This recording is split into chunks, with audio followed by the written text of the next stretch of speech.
سبح اسم ربك الأعلى الذي خلق فسوى والذي قدر فهدى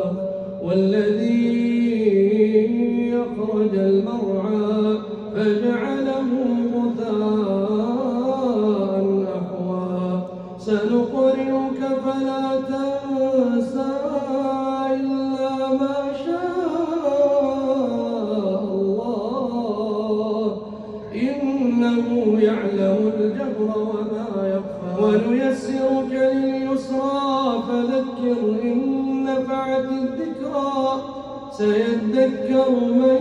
يخشى ويتجنبها الأشقى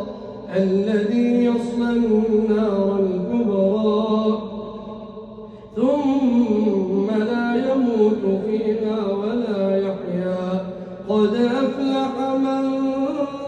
تزكى وذكر اسم ربه فصلى بل تؤثرون الحياة الدنيا والآخرة خير وأبقى إن هذا لفي الصحف الأولى صحف إبراهيم الله أكبر الله أكبر الله أكبر الله أكبر ما تنزلت في رمضان من الرحمات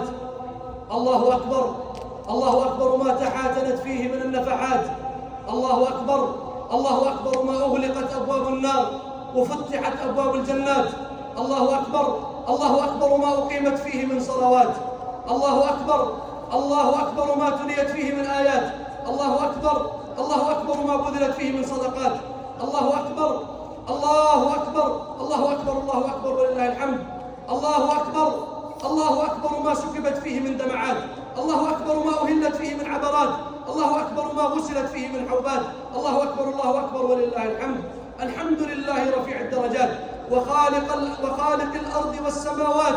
جعل رمضان من أفضل مواسم الخيرات وضاعف فيه الأجور والحسنات وأشهد أن لا إله إلا الله وحده لا شريك له في ألوهيته ولا في ربوبيته ولا في أسمائه والصفات وأشهد أن محمدًا عبده ورسوله نبي المعجزات وأشرف المخلوقات وعلى آله وأصحابه خير البريات ومن سار على نهجهم إلى الممات عباد الله